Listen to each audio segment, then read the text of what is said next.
Welcome everyone to Weekly Insights by Rabbi Lankry. We hope to be sharing with everyone some fabulous insights that will enhance and transform our lives so that we can spread the ancient wisdom of the Torah. The Baal HaTurim shares with us a very fascinating insight that the two letters of Vayera, which is a Vav and an Aleph, represent seven of the makot that will be in this week's parasha. Parashat Bo is the first two letters, well, that's the whole word, is a Beis and an Aleph, concluding the last three of the makot. The 10 plagues that Hashem brought upon Mitzrayim to illustrate Hashgacha Pratis, God's divine intervention in our world. The Maral MiPrague expresses a very fascinating thing, that in the Haggadah we say, Detzach Adash Be'achav, meaning to say we take the makot and we break them down into 3 to 4 categories. Dam Tzvardei Akinim, right, blood, frogs, and the lice. Arov, Dever, and Shechin. Arov is the wild animals, the dead animals, and Shechin are the boils.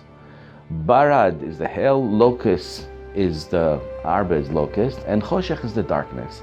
And then finally the Makat Bechorot is to illustrate to us that there are 3 different stages of creation. You see, the world had a philosophy, and that is that Hashem created the world and he said, thank you very much, I own that asset, it's good, let it run on its own.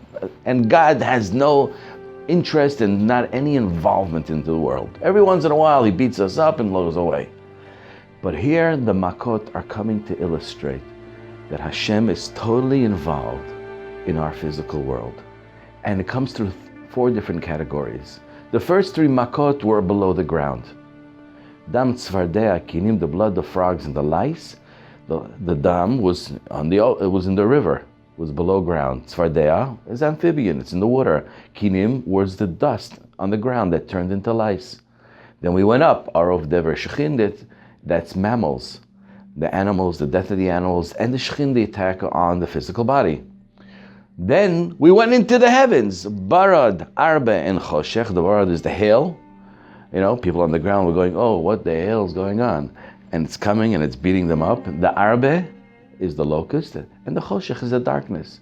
So Hashem is taking control and illustrating total control of below, on the ground, above the ground, and ultimately, Makat Bechorot, the firstborns, are dead, finished, goodbye, kaput, done.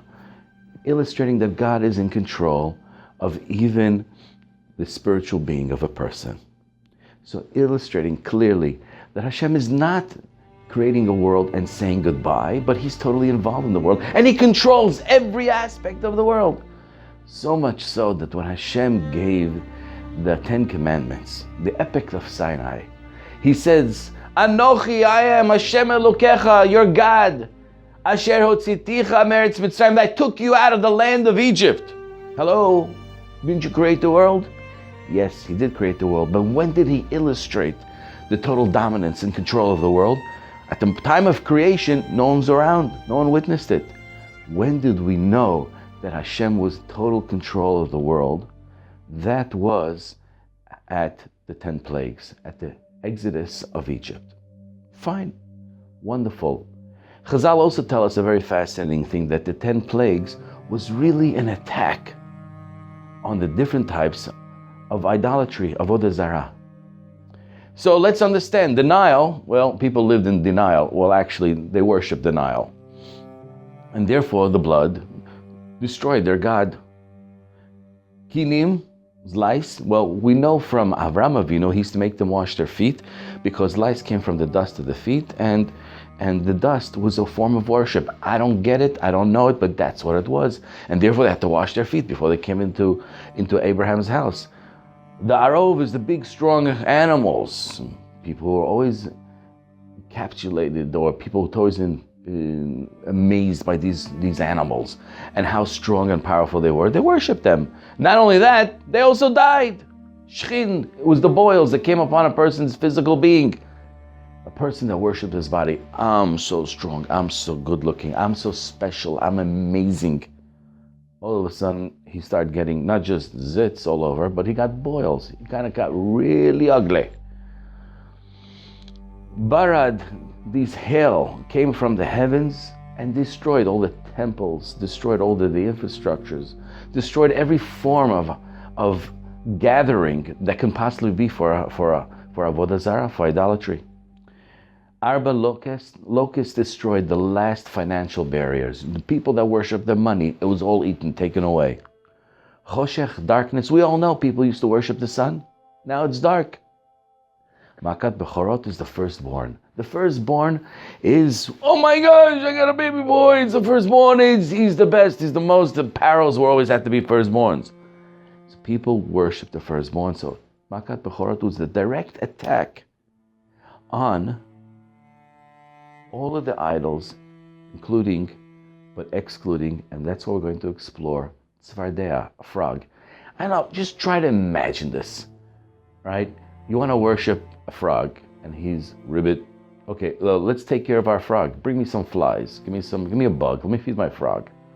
How is it that frogs made it to become an idol? I don't get it. I don't get it. I get the money. I get the Nile. I get the firstborn. I get the animals. I get the sun. But how did a frog make it? So it goes like this. Vata'al hatzvardea. The frog came up. One frog. Chazal tell us. Rashi says, and what happened? The Egyptians came with their stick and they hit it.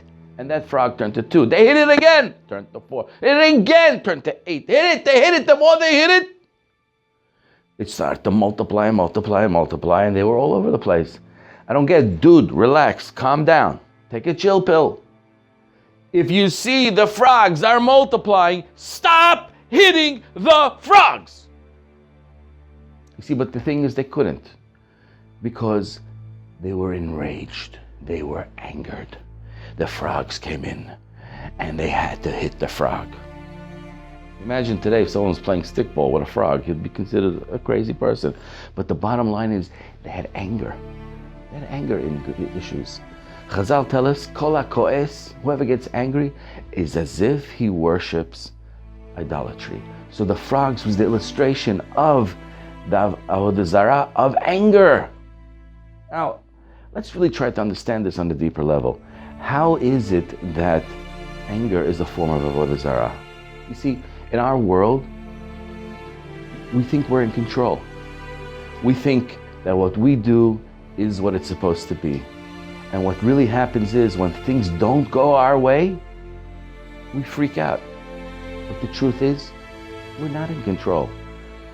Anger is a frustration, it's a form of energy that gets released when we realize that we're not in control. You didn't do what I told you, the boss is screaming. You're late! You worked for me! All of those expressions of anger are really a sickness because we think we're the man, we're in control, we're the boss, we're the big shot. You didn't do what I said? It's a problem. And it's a form of idolatry because it's a byproduct of being egocentric. The world is about me. It's about me. I didn't get what I want, so I go crazy. But the truth is, the world is not about egocentricity. The world is about theocentricity, which is the focus is on Hashem. You woke up in the morning, you go outside, it's raining, you gotta be late. Listen, that's what Hashem wanted.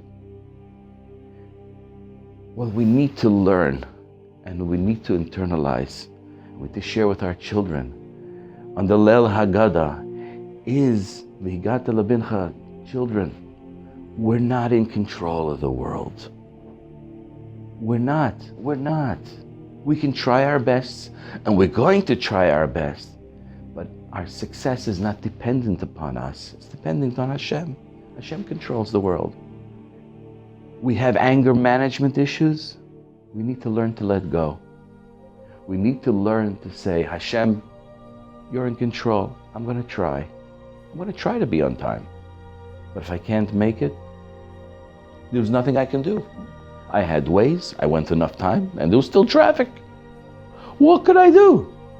You can't do anything about it. The Avodah Zarah of Tzfardea is called the Avodah Zarah of anger. There's nothing positive that ever comes out of anger. Let go. Just let go of the anger. No more steam. No more freaking out. Just redirect your focus. The world's not about me. Don't be egocentric. It's about theocentricity. It's about Hashem. It's about Hashem.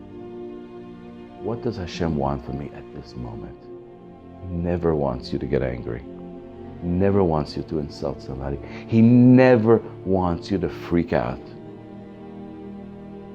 Take a chill pill and just all your issues dump on Hashem. Have a wonderful Shabbos.